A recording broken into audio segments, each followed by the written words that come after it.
Good evening and welcome to the Jaymie Icke Show. Well, it's been an interesting week to say the least, as the royalist media lose their heads over Harry and Meghan's Netflix documentary. Elton John announced he's leaving Twitter over apparent misinformation policies.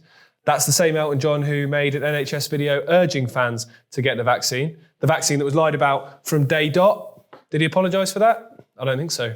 Sorry seems to be the hardest word, doesn't it, Elton? I'm glad personally that I didn't listen. I haven't had the vaccine and I'm still standing. I promise, I'm done with them.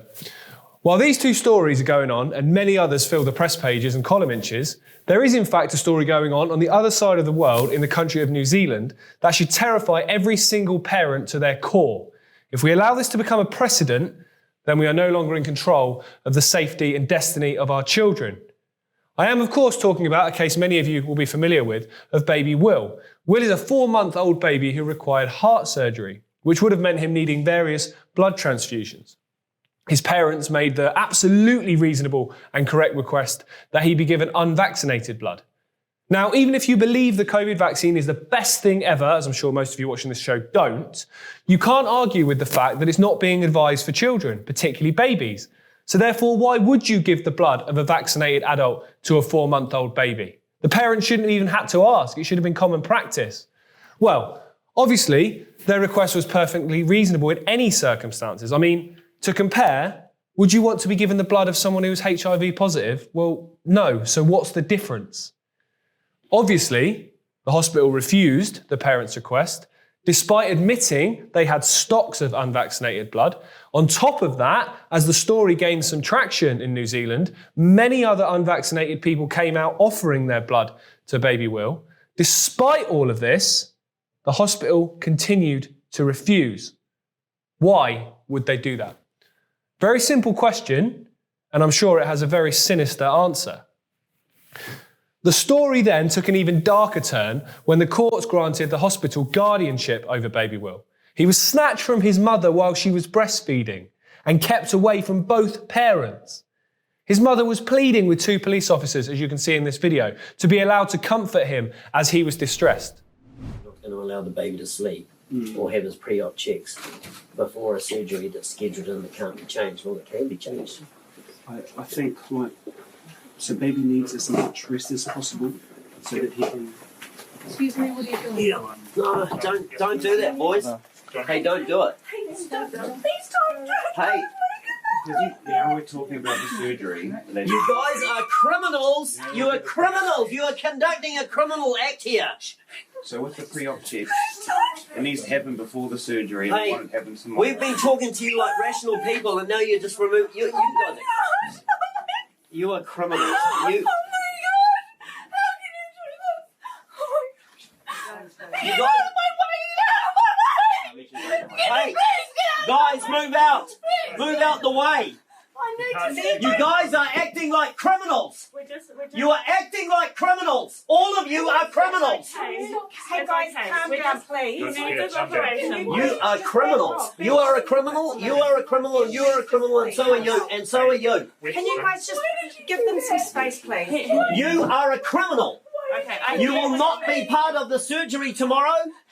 We do not authorise any of that. I just want to tell you what's happening. No, we're not listening to what you got to say. Why did you do that? He's going to be okay. No, he is not going to be okay. And we need to take him for his okay.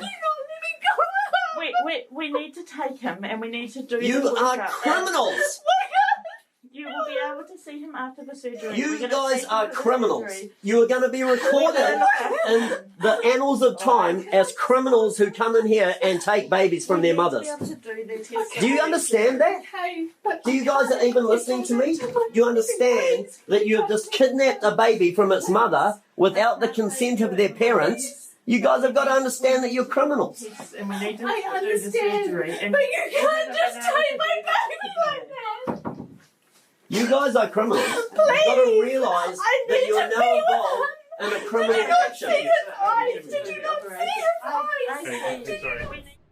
2 police officers who lack a shred of basic humanity. How the 2 of you can ever look yourself in the eye, and if you have children of your own, how the hell you can look at them, I'll never know. Simply saying I was just doing my job has never been good enough, and it's certainly not good enough in this case. Just to emphasise the point, a 4-month-old baby was taken from his mother just because she wanted the best for him. Police held her back while he was crying. Just let that sink in. I'm struggling, to be honest, to hold it together while saying this. And this sick, evil and twisted act happened last week in New Zealand. You know that pleasant, placid land down under? Not Iran, not North Korea, not Qatar. This happened in what is meant to be a civilized country. While the Western media cry and whine about some narcissistic American actress courtesying to the Queen or whatever, this stuff is going on the other side of the world. And it's getting a fraction of the press coverage. I've not seen a single UK press story or news bulletin on this. Yet every front page last week was filled with Meghan fucking Markle. I don't give a shit what her and James Hewitt's son are up to. They're two prime fame-hungry chancers. Just leave them to it. Stop giving them attention. Stop doing it, and they'll soon disappear into the abyss. These stories are nothing but distractions to occupy your mind and keep you looking away from the stories you really should be hearing about. And this story with Baby Will is one of them, a massive one you should all know about.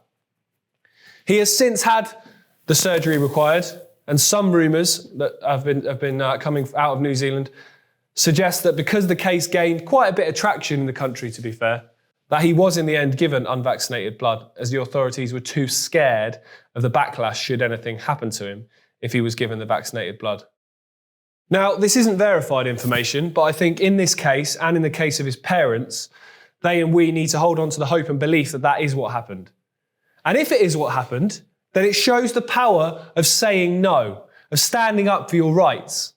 The parents and Will himself have had to go through a traumatic experience in the last few days, but ultimately, that fight and love to do the best by your child may have well achieved precisely that. I personally take my hat off to both of them, and they have my utmost respect and admiration for the way they have conducted themselves and what they have done for their son. Now, what we have to do is continue to highlight this case and make people everywhere aware that the state is a demon that needs to be watched like a hawk. If you don't toe the party line or do what the state tells you to do, then you're in its gun sights, and they're coming for your children too. I explained last week about my grilling and the one me and my wife received at the hospital with our son when we spoke about the fact he's not vaccinated. Well, what happens when that doctor that was grilling us is given the right by the state to turn around and say, well, you have to vaccinate, or I'll get the state to take your child off you? That sounds like something you'd expect to hear from Hitler's 1943 Germany. Well, the story I've just explained from New Zealand in 2022. And Hitler's Germany could be coming to us if we allow it to happen. And when stories like this are happening, you should know that day isn't far away. We must stand up and resist. It's literally our duty to protect our children to the best of our ability, to make sure the best is done by them and that they have the best possible start in life. The last 2 years have provided us with many challenges in fulfilling that duty, and the next few will almost certainly provide many more. But we don't have a choice. Having children is admitting that someone else's life matters more than your own. And if you're not ready to do that, then in my opinion, you shouldn't become a parent. You have to be ready to fight to the death to protect your children. Hopefully the day doesn't come, but personally, if it does, I'm more than ready.